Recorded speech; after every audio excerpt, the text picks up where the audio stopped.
Well, yeah, Juan, thank you so much for taking the time to do this interview with me. So I'm doing interviews with the inspirational people that I know in my life to just share wisdom, insights, share about accelerated evolutions, share about, just important things in life. And I felt like you were one of those people that I would love to interview, and just hear a little more. I actually haven't heard a lot of your story. I'd love to hear more of your story. And I have some specific questions that I'll bring up to sort of guide our interview today. So yeah, I'm really happy and grateful and honored that you took the time to do this with me. I'm honored that you chose me as one of your inspirational. Yeah, and for everyone who's watching, Dr. Juan Baez is a infectious disease doctor and accelerated evolution trainer. He's a good friend, brother, and teammate of mine on the accelerated evolution team, and also an inspiration for me to grow in my capacity with the accelerated evolution methods. One thing, Juan, is I realized as I was sort of preparing for doing this interview with you that I've heard general things over time as we've gotten to know each other and as you've shared at trainings. But I haven't heard, more of your story of how you came to accelerated evolution, and what it's done for you. And I'd love if you could share, a little bit about your story, maybe like a 5-minute version of your story of what brought you to going into this deeper consciousness work and what it's done for your life. Okay, so thank you. First, thank you. Yeah. All right, 5 minutes. I'll give it a try, 5 or 4. Ish. So first, I grew up in Colombia. My dad was loving as he could be, but he just didn't know how to express it. He was disciplinarian. So I grew up in an environment where I studied. So that's what I did. I was very obedient. Went to medical school, and in the capital of Colombia, by the way. And one of the things that happened there, you have to, after you're done with medical school, you have to go someplace to serve the country for a year. It's a year of country service. And I chose the Amazon. I think that was my first act of rebellion against the system. So I went out to the Amazon. It was amazing to have that experience of working for people. It was really true. Did you think about a young kid excited about serving? That's what happened. What happened then, interestingly, and I've talked about shifts in life, is that I met my wife, my former wife now, and after 2 years of having fun in the Amazon, which is where I train, where I practice, I ended up coming to the United States to train, further training. So what I learned from the Amazon, one of the many things, was my passion for infectious diseases. As you can imagine, there's plenty of malaria, diarrhea, all kind of fun things. So when I moved here in the 90s, HIV was brewing. So we saw people dying and now recovering as the medicines kick in. So it was an incredible experience for me being able to work at training in New York now. So from the Amazons to New York. And again, it was fun. It's infectious diseases. It's all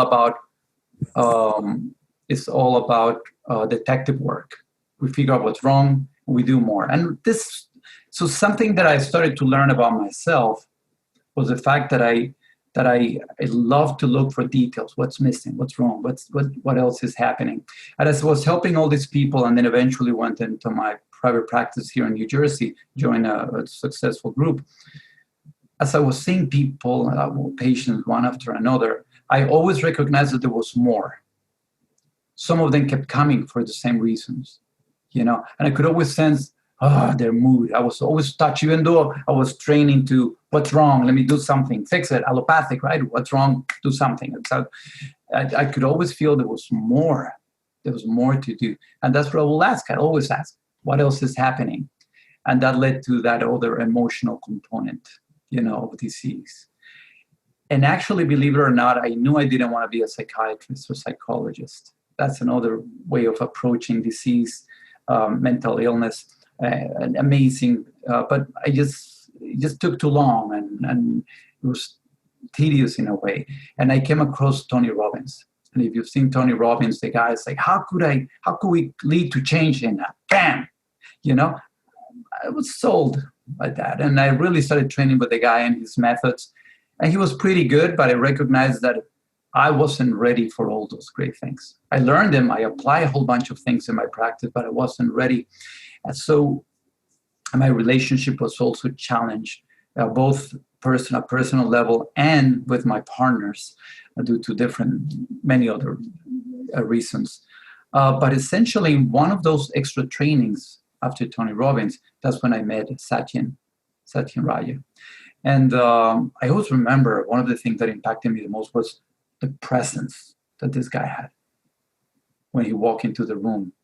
And then the contact, this deep, powerful contact. And when he talked about what he did and how he did it, I just knew I had to learn this, And that's what started my quest, with Accelerated Evolution, is the fact that fast, remember, I love fast, I love quick. That's what infectious diseases is. I find what's wrong quickly, and I always joke, I save your life or you're dead, but it's quick. I don't have to deal with like many other specialties, keep coming month after month to deal with your whatever. This is quick in what I do. So in terms of emotional part of it, this was quick. And so, gosh, there's a method where I could find out what's wrong and then dive deep into that and bring incredible relief. So that's the point that got me. And it was exciting, and I've spent many, many years having fun with doing this. And the kick of it now is that it's not just dealing with problems. Now I can also expand on goals, and I could also work on the spiritual part of existence, which for me it's been great. And so obviously you think that this was just only service. Smart people said, whenever you're looking so much to serve is because you need to be served, you need to be helped. So throughout all this path, I'm the one that's been learning a lot as well. I've been getting a kick out of every time that I receive a process or I run a process or I teach what I learn. I always make another distinction, something else that has been fun. So if anything, on the past few years that I've been playing with Accelerated Evolution, it's just a learning. It's taken me a long time to unlearn some of my old habits. Remember, my reason for that is I grew up in a very strict environment as a kid, and then medicine by itself has some strict boundaries and how you should approach things. So breaking through all this stuff and I'm playing with all of it now is what makes it all fun. And that's kind of where I am. I used to be in a very busy practice. I always joke about 60 patients at least a day on average, 40 to 60, and now I see about 15, 20 patients a day and have fun doing it. And now I have plenty more time to do other things like learning about different things, spending time with friends and growing and relaxing and helping other people at a deeper and deeper level, which is the fun part. So that's kind of how I've progressed in a nutshell. Well, that's beautiful, Juan. And what I love about the way that you're sharing and just your energy now is in the past few years that I've known you, what I observe is as you've grown in this work, you've become more and more relaxed and sort of in the flow, while at the same time deepening your ability to serve people and actually improve your ability to serve people, improving at the same time. So that's what I think is so powerful about this work. And you're an example of that, relaxing, being more yourself, being more at ease, and being even more effective in what you do because of that contact that you're able to offer. Like just when you were sharing there, in the middle of your share, you touched on, you met Satyen and you felt that contact that you could just feel and that presence. And I felt it right when you said it. I felt like I dropped even more into contact. Can you, as a doctor, just even as a doctor, as a professional, just as a person in life with your relationships, can you share a little bit about what contact means for you and why it's important to develop and deepen our ability to have contact and be present with people? Yeah. Well, we're relational beings, right? We need to connect, and unfortunately, I believe we've lost that. We've really learned how to isolate ourselves, to put layers around ourselves, to make it Yeah. really difficult to connect with anybody, you know? So the only way we hardly learn how to connect with somebody is through language. And we hardly even look at anybody's eyes anymore. So we hardly use language, meaning we hardly even pay attention to people. We hardly listen, and that makes it quite challenging. So most people feel unheard. Most people feel like they're isolated. Most people feel um, misunderstood, and that's mostly because unknowing to them or to us, that was me.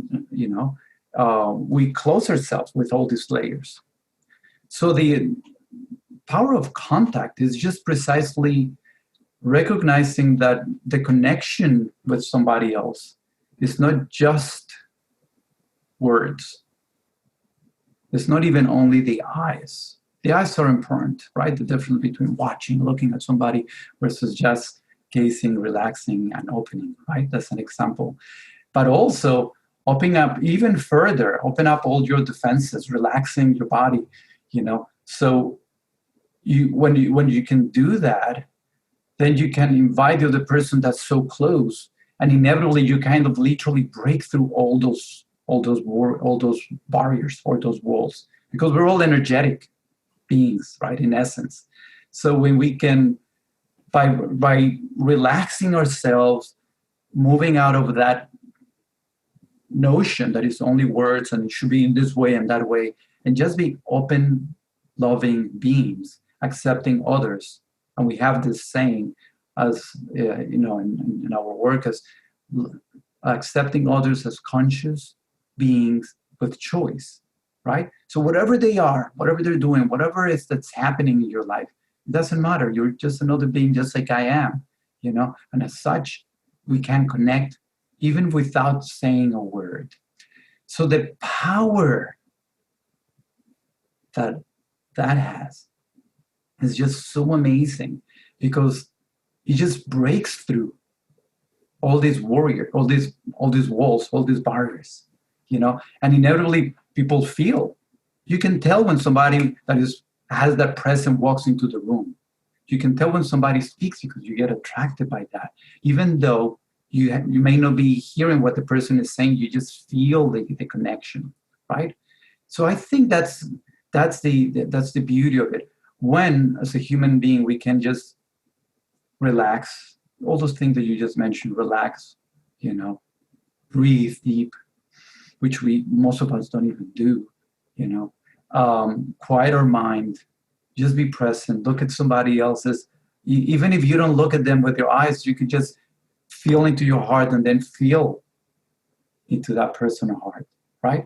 Then you create this incredible connection. And that's so powerful because, that's what we all want. We all want to connect. We all want to be, we all want to be loved. We all want to go back to basis, which is we're all one in essence, right? So those are some of the thoughts that come right now. And in terms of healing, by the way, it's really amazing, because a lot of people, when they come to me, and I could tell you this just in my experience, they come to me like all tense, and this is going on, and as I'm playfully and openly and relaxed, connect with them, they start relaxing and they open, and then they just feel better because they let go all these rules and things that make them sick. To be ill, you need to believe a whole bunch of things that keep you like this. So the moment you can start relaxing and seeing the possibility that you might not be fully ill, that this ease is that, right? Some uneasiness, that starts the path, I think. That starts the path to healing in my world too. And this is just at a physical level. Imagine the other elements. Yeah, and I feel so grateful that there are doctors like you in the world embodying, this this way of being, I know that when I walk into any doctor's office or any health provider, and I feel like they really sit down and they have that presence and that contact with me, and I can feel that they truly care, and I'm not just another patient that they're rushing through in the day, I feel an immense amount of gratitude. And so it's so cool to hear you sharing about the way that you are with your patients. I think it's really important and really valuable. So thanks for doing all your work and for providing that for people. What are another interesting thing I've heard you talk about in the past is, something that's always in the, out there in the conversation in the world is people's problems, right? People's illnesses, people's issues, the things that the average person needs to go to the doctor and get help with.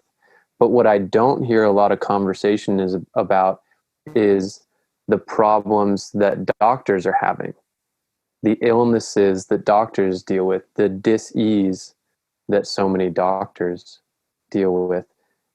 Can you speak to some of the main things some of the main dis-ease that doctors deal with within themselves, and how you think we can approach these to have healthier, happier healthcare providers that can really serve people? Sure. Thank you for asking that question. Well, I mean, docs are people, docs are just humans like everybody else. That we just chose a path of healing, and everybody has a different way of doing things. I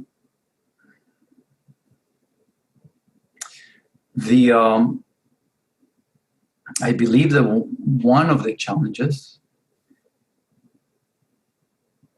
in medicine starts with the way we trained. It's a very competitive profession. To get into medical school, you have to really study hard, and then, literally, see how you can beat others, right? To get in. And once you're in, a whole bunch of people, usually about 100 start, and then a handful finish, So there is very competitive all along. And it used to be worse. I know it's getting better in the structure, but you have to work for many, many hours, have all these crazy shifts, have to learn all these crazy things. Okay, list of endless names and things and ways that we get sick and out, and medicines and all kind of incredible things. So it's an incredible demand with very little attention to self. So we learn just by conditioning that we're superheroes, right? That we can do everything by ourselves. Oh, no, don't ask for help. That's a sign of weakness. Okay. We're loners. Okay. Loners, superheroes. We do everything by ourselves. Okay. And of course, we learn that we want to help. We know we do it because we want to help. Right. So everybody goes before us. So we rarely say no to any request, to any request for help. Can you see this patient? Sure, at him again, and he just continues. Now, that's the training. That's who we're talking about. That's this person. And remember, this person comes with all the other pathology of how they grew up, their parents, their cultures. It's just amazing. And so imagine all that incredible mix. Yeah. Of course, it's beautiful people that are incredible in many other ways, but you can understand all the pressures. And now the way medicine is in the States, or has been, it's always a matter of seeing more and more people. You're seeing now more and more that docs hardly have 10, 15 minutes to see a patient. Not only that, but now they hire nurse practitioners and PAs so they can see more people, right, in their schedules to potentially bill for more. So all these crazy things, plus their protocols, plus on top of that, you have to type in a computer and stick to certain different plans of insurances and how you test people. So there are so many incredible pressures that are building on this person, right? All along, that eventually leads to what we call burnout. Burnout is that sense that you're running with an empty tank. Obviously, this person, this doctor, is trained to be the superhero, right? That can deal with so many things. But over time, it starts running on an empty tank, not only physical, but emotional, and then spiritual. And that's what leads to all the elements of what we know as burnout. Physical exhaustion, emotionally, you're just drained. And then you start losing that passion and compassion for your patients. So you become very cynical. Oh, so what brings you again to my consult, to my office? And you can tell that some patients, some doctors sometimes are like, again, didn't I tell you to, because they're like so emotionally drained. It's a sign of that. It's not, sometimes they're bad people. It's just they're so drained, they have nothing. Right. And last but not least, there's a moment where they just see no purpose in what they're doing. So they lose that connection with purpose as well. That's extreme burnout, which is what's leading to the suicide as well in some positions. So now the question is what to do about that one, and that's where it gets a little challenging. Luckily, there's more awareness. Most systems and not most medical schools are incorporating, in their training, support for the medical students, for the residents in the programs. Even hospitals now in the systems have also some support, to have downtime to help people deal with this stuff. The challenges, at least with the older docs now, is we're not trained to ask for help. Very few people, even now when I've gone out to ask for, and tell people, hey, are you struggling, with what you're doing? Very few people step up and say, me, I'm having a hard time. They won't. They are having a hard time. Most of us are having a hard time, in this environment.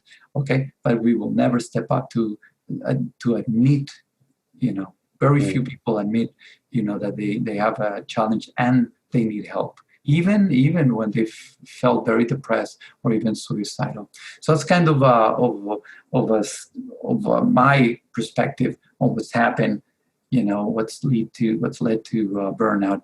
And now the question is what to do. And the truth is, the first thing is to slow down, and it's challenging to slow down because the system wants you to keep rushing to be productive, right? So it's one of those vicious cycles, that if you're not aware and there's no support in the institutions, it gets very challenging. But that's why we keep posting. I mean, in my system, they all keep saying, "Hey, are you struggling with this? Are you struggling with that? Reach out. Come on, being here." So we're becoming more and more aware. But this is one of those settings where what we do in Accelerate Evolution is perfect, because it's precisely that: slow down, ground yourself. What's bothering you? What's going on with you? And allow that to guide you, and then from that place being able to serve. I was just doing that, as I told you before. I'm talking about 8 years ago. I was rushing like crazy from waking up early in the morning to one hospital, the office, then maybe come back to the office, right? And then repeat. To now, I'm blessed. I work about 3-4 hours a day. And then, sure, I answer the phone for lots of other different things, but I'm not there all the time, and I don't have all those crazy pressures that I used to have before. So that makes it, I'm blessed. And on top of that, now I see opportunities to help at a deeper level, just not even on the medical allopathic area, but in different ways, which has opened the door to different sources of income as well, which gives me an incredible power that a lot of the people that are trapped in the rat race don't have. I cannot stop. I need to see more patients, I'm like, oh, I can even stop seeing patients, and I'll be perfectly happy doing it as well, and it still will be making an incredible difference on the people I touch. And again, what you're sharing is you're more relaxed and more effective, which is a beautiful thing. And what I hear you saying is the system keeps asking people to speed up, to where if doctors just feel like they have to keep cramming in more and more patients because the system is encouraging them and even almost forcing them to speed up, now you have less healthy results for patients and less healthy doctors. It sounds like that's creating. Do you feel like more doctors could do what you've done with your practice? Do you feel like what you've been able to do with your practice, is that because of your years of experience and now you're sort of in a position you're able to do that? Or could younger doctors start shaping their practices differently so they can have a more healthy schedule? Yeah, it's a great question. So it helps having been around for a long time, because I've been around for a long time. So this patient that I've somehow helped in the past always refers somebody else. So there's always somebody looking for me, which is a great feeling. But something that is lost in that process that I told you is autonomy, is trust in self. When you're rushing like crazy, when you're at the mercy of circumstances or external pressures, you're not in control. There's no autonomy. With this work that we do, you regain your power, you connect, you understand that you're powerful. You understand that you have options in everything that you do. You understand that you can design your life. The circumstances don't determine you. That I have, there's no doubt in my mind, I have power over what I want to create. Okay? So I love medicine, and as long as I can play the way I want to play it, I'll be playing medicine. Okay? But the moment they make it impossible, now you have to do this and stick to this and really make it impossible against the things that I want to do, I'll step out. Okay? And here comes the point. So point number one, it's mostly about autonomy and trusting that at a deep level. I believe that once you move out of the system, there will be a handful of people that will follow you wherever you go. There will always be people that look for X or Y doctor because it's X and Y doctor, because of the way they do things. Okay? Not even because of just the medicine X or Y. Not just because they're allopathic doctors or whatever it else. Okay? So I think that to answer your question, yes, I believe that everybody can do that. You need to have that self-confidence that you have power over your circumstances. I'm not planning to change medicine the way it is. It's a big complex system, way beyond what I can do. Okay? But I know that if every doctor connects with his own power, his own care for others, but more importantly, his care for himself, okay, and start saying, hey, I'm going to start moving out of here, okay, and this is how I want to do things. It is possible to make an incredible living, okay. It's even the structure of practices could change in a way where expenses are not as high as they've been, where you could just make a very good living doing what you love doing, in a smaller, but rushing less and having to make a lot less money per se. So yeah, the answer to your Very question, powerful. it is possible. Yeah. It is possible to do that as long as you really know you connect with that power that you have, that we all have, about how we can transform our lives. And that's a powerful teaching, not only for doctors, but for anyone in any field. So really appreciate you sharing that. What do you feel like are some of the main biggest health issues that we deal with right now in the United States? The most important ones to give our attention to? Well, the illnesses or illnesses per se, as you know, is always heart disease, is cancer, is infections, right? COVID in the infection world is always a big one. There's always an infection roaming around, okay? But a heart disease and cancer, diabetes, those are, and of course then trauma, those are some of the commonest diagnoses. The kick here is that most of those start as a result of behaviors that we do without being aware of. So when I'm rushing like crazy to see more patients and from hospital to office to whatever, and then I'm not paying attention to what I'm eating, and then I don't go to the gym, right? And don't pay attention to my relationship or my kids, you can imagine what would happen. Yeah. This is the doctor, but most of us run like that. Okay? If you look at every other profession, everybody's rushing and struggling in a similar way. Okay?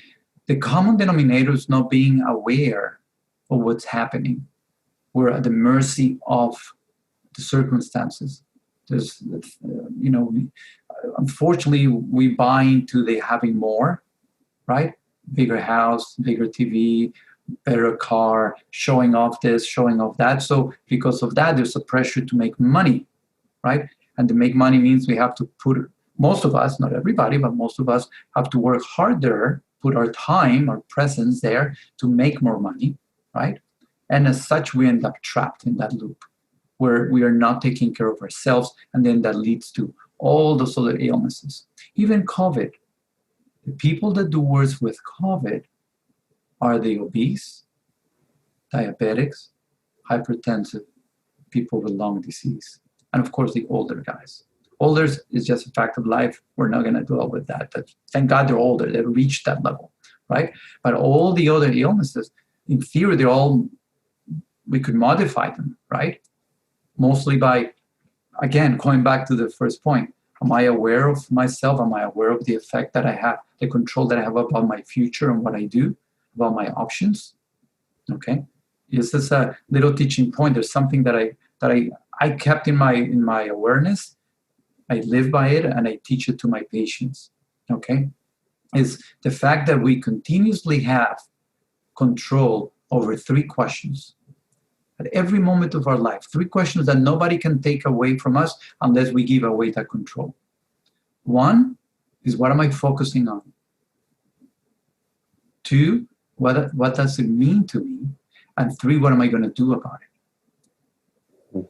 Most people are just focusing on the struggle, on the challenge, on the need, on the lack of, instead of looking at all the incredible opportunities, instead of saying how grateful they are and generate energy, right? We focus on the struggle, on the death. On the COVID, we're focusing on how many more deaths are today, instead of looking at all the advancements, instead of looking at what could be done, right? Then what does it mean to me? Oh, people are dying around me, whatever.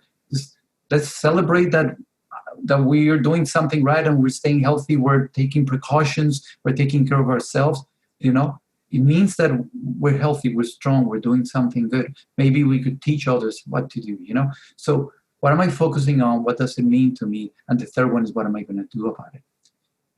I've used that, in my life, and I share with my patients, and it has this incredible power. It gives you that power over your life, and it's pretty cool. So, what do you feel? How concerned do we need to be about COVID right now? That's a rough question in many, many senses. Oh, yeah. So the good news now is that we've learned a lot about it. The biggest thing with any new disease in epidemics is ignorance. And that's true for anything in life, by the way. Another little pearl there. Ignorance is terrible because it leads to fear, right? I'm not talking about the ignorance where you have no clue what's going on and you go around and walk and you don't care. Not that one. I'm talking about not knowing what you're facing. That usually leads to fear. And that's the state we were, I think, in February, March, April, because what we had were the stats from China, 5 to 10% of people may die. This is a terrible disease, right? So the beautiful thing now is that we've learned more about this virus. We know how it affects the body. We know whom it tends to get the sickest. We know how we get it. And there's a lot of smart people working on different ways on how to treat it and how to prevent it. talking about vaccines and talking about medicines, and talking about ways how to support somebody once they get sick. We're learning potential about some supplements. And the one I know for sure that has some evidence is vitamin D. But we know that if we pay attention to some of the things that we talked before, like staying fit, watch your weight. When you're obese, your body is in an inflammatory state. So all it needs is one more thing to get you all decomp, and things get worse. Okay, so we know that there are things that we could do with ourselves that will make a difference. But I will probably focus right now on behavior. We know that if when we go outside, we wear our mask, we keep some type of distance, and I'm talking about outside in terms of at work or in the grocery store, when we're exposed to other people and at close distance, is 2 to 3 meters. Appears to be the magic number. Okay, outside in the parks, and you're far away from other people, feel free to have your mask handy, but you don't have to wear a mask, right? So because we know those things, then we know that we have, we can go out to the park again and exercise and breathe and be happy and take the sun that is amazingly healing, right? And connect with people with some precautions. Before we were like, oh, I cannot talk to you, keep this terrible distance, right? So I think that knowledge has helped us a lot in that sense of being more cautious. As time is passing by, we're learning even more about what to do in those cases. Good things in terms of knowledge. 50% of the people, as of now, are completely asymptomatic. Now, this is biased information because we've only tested so many people, but 50% of the people, let's say, 50% of the people, let's say in a cruise or in some areas where they're being able to study close environments, 50% of the positives were completely asymptomatic. Not a sniff, not a fever, not a headache, nothing. Out of the people that got sick, 80% had minimal symptoms. Those are the ones with the headache, malaise, the feverish, the sore throat, I don't smell, I don't feel, may have a little diarrhea, but they don't need to go to the hospital. Only 20% of those that get sick end up in the hospital. And then 5% end up very, very sick in the unit. So it's good to know all these things because it's making a difference on the measures that we need to take as a society. We can now tell who needs to be extremely cautious. Older people definitely need to be extremely cautious. The youngest know that, they need to go on work. The financial repercussions are crazily high as well, and some people at this point and for a long time, know that they have to go on work because how are they going to eat? How are they going to pay their rent and stuff like that? So this is no game. This is serious stuff. But we know that if we're cautious, we can do those things and not fear disease. And know that you're young, you're healthy, probably you're going to do well even in those settings. Okay? And if you get sick, then you reach out and go to, and then, get support, obviously.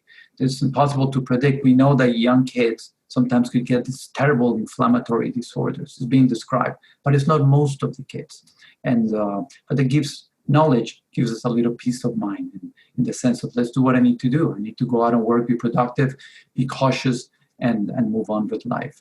And protect the people that I know in my world that are the weakest, the older, the ones that have illnesses that makes them immunodeficient.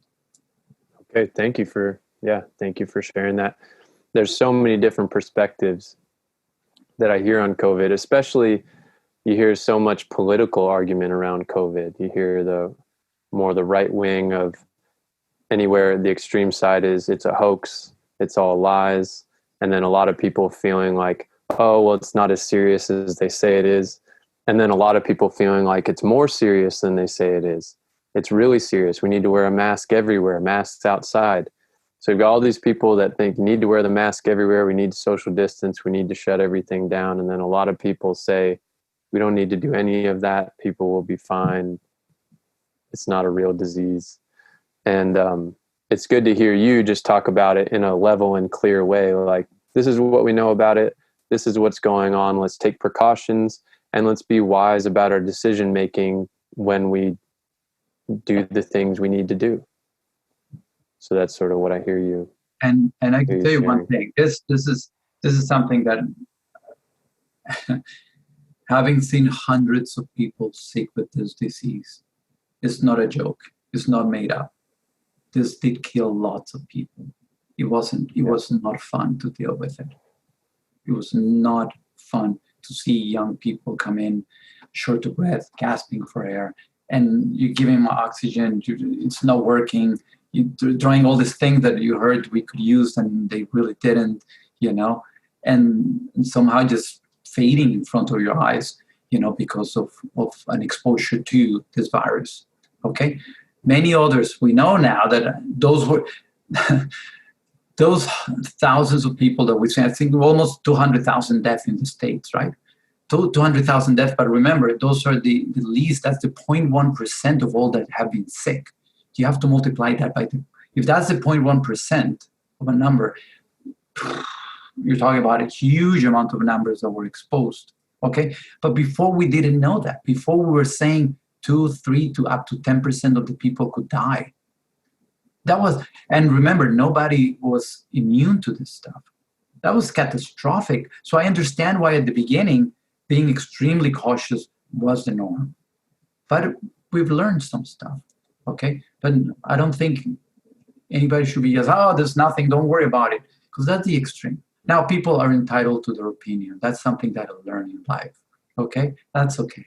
You can choose to believe whatever you hear, and close your eyes to other realities, but just talk to any nurse or doctor that's taking care of this disease, and they will really, really tell you what it is. And it's not because we're influenced by politicians. We've seen people dying. This is not right. fun, So you have to be cautious, but as you rightfully said, just with a few minimal things, a little distance, a little mask, makes a huge, maybe washing your hands makes a huge difference, and you're going to be safe, And of course, take good care of yourself.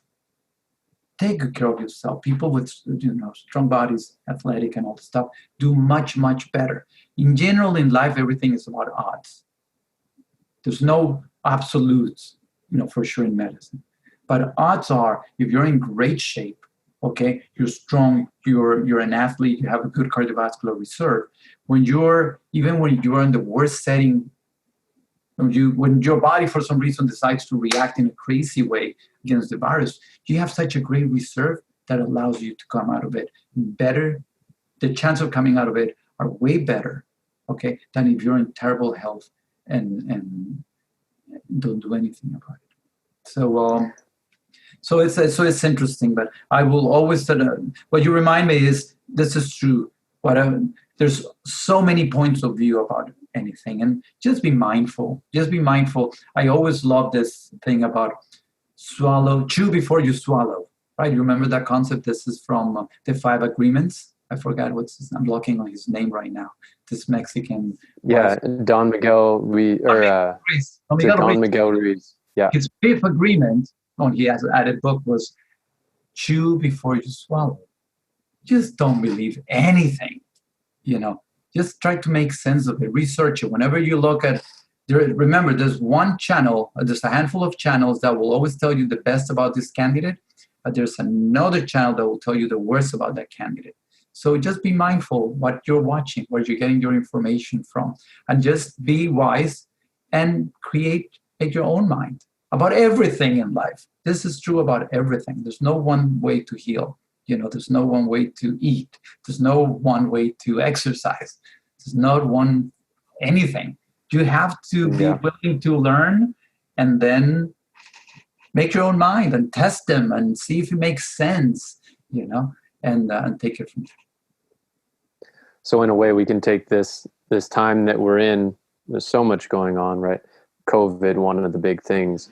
We could see COVID as something that's motivating us to make healthier choices in our lives. So we have that underlying strength and resilience. Resilience has been a big word for me right now, because my theme through all of this, I said, how am I going to evolve and grow through this time? This really challenging time. There's COVID, there's the political environment, there's the racial issues. Now I'm right we're right in the midst of the wildfires over here in Oregon and Washington, which has been really intense. Again, another thing on the lungs, which I've been surprised at how much it's affected my lungs, even being outside for a short amount of time, because the air quality is so horrible here. But again, it reminds me, how can I become more resilient? How can I become healthier and stronger? And how can I help as many other people as possible do that and embody that intention as well, no matter what comes up in these times? So what I appreciate what you're sharing is, from your perspective, your wisdom, your knowledge, I hear you sharing that same thing. Yes, we have COVID, we have all these things going on, we have all these stressors in life. How can you be creative and figure out and hold that intention of how you're going to evolve and grow so that you can live a better life, a happier life, a healthier life, which inevitably allows you to support other people to do the same. So I have one more question for you. What brings you the most joy in life right now? What brings me the most joy? Well,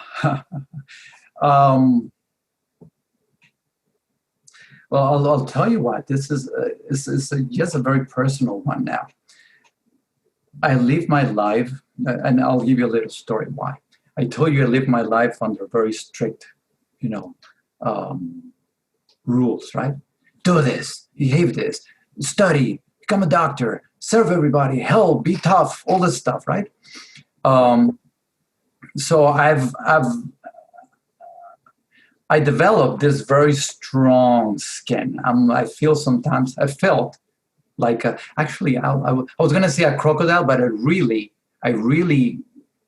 feel like, and I remember telling this to somebody else, I feel like I've had this big armor on top of me, like a warrior, like this big heavy things.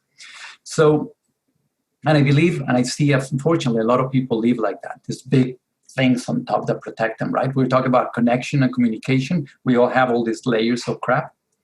So what I've learned now, what gives me the most pleasure is actually to start connecting, to connect with myself and feel pleasure on the awareness of self.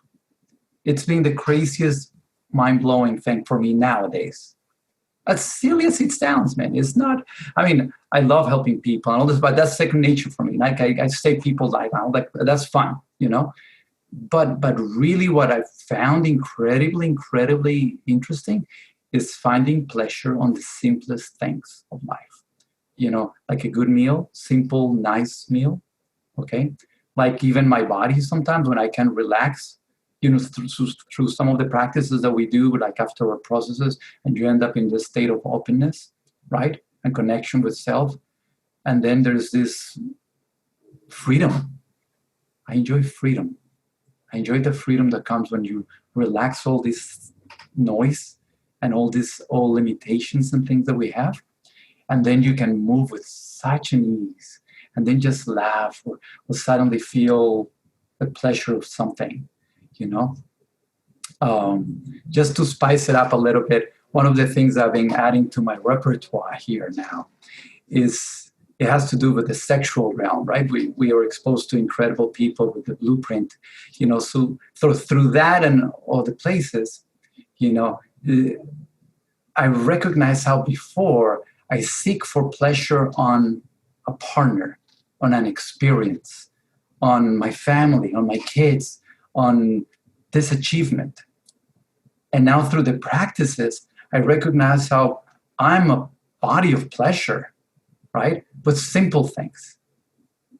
So that's the long answer to your question. I'm finding incredible peace and pleasure and fun in the beingness when I can, and it's not all the time, it's a practice, when I can quiet all the stuff, when I can finally start feeling fun things happening in my body and in my spirit, when I finally can can start projecting myself in a way of something that I want to do that before I couldn't because I can't do that. That's limited. These are the circumstances, COVID, whatever. So that's what's really, really making me pleasure.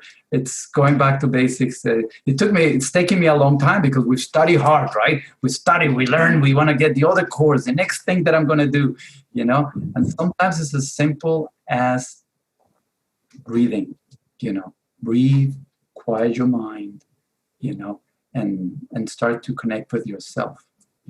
We're an incredible library of knowledge, and we're like terminals. We're like these guys, Through us, we can connect into everybody else, to beautiful people, to beautiful environments, to infinite abilities, as we've talked, right? When we connect with our infinite self, that brings incredible pleasure. So that's what gets me lately. That's what gets me extremely excited when I finally say, when I feel this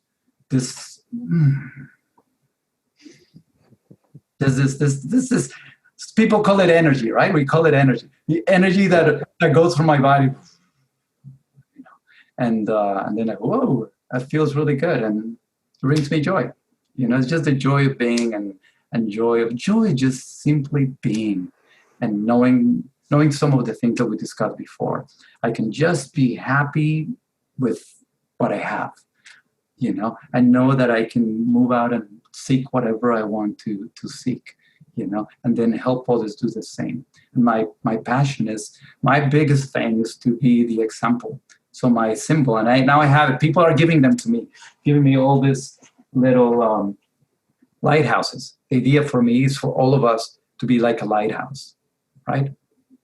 You cannot scream, you cannot do anything, you can only shine. And hopefully when people are struggling in the stormy waters of life, they see the light and then they use it as a guide. That to me is really great. So feeling those energetic vibrations that I'm hoping will connect even more and radiate more to be a source of inspiration and guidance, that is really cool. That is really cool. I feel it more just you talking about it. I feel that inner joy. So thank you for being that living example, for sharing all that, and thank you for taking the time to do this interview with me. My pleasure, always, buddies. Yep. You're an incredible source. You're an incredible source of strength and power to me. I do my DP force on your strength and power as well. So that's it. Thank you, Juan. Thank you. Well, everyone, this is Dr. Juan Baez, and just again, thank you so much for taking the time and for being that example. Hey, thanks for watching. If you got value out of this video, make sure you like and subscribe to my channel, and make sure you click the bell so that you get notifications for the next videos that we put out. We've got a lot of amazing content, videos, and interviews coming up, so you'll definitely want to get the notifications because we're interviewing some amazing people. We've got a lot of cool things happening, so you're going to want to make sure you get those notifications. And then you can also follow Embody the Practice on Facebook and Instagram. You can also go to my website, embodithepractice.com. You can contact me. You can learn more about the coaching that I offer and learn more about how we can support you to live a greater life of strength, health, and happiness in all areas of your life. So I look forward to connecting with you more, and until next time, stay strong, stay resilient, and stay healthy out there.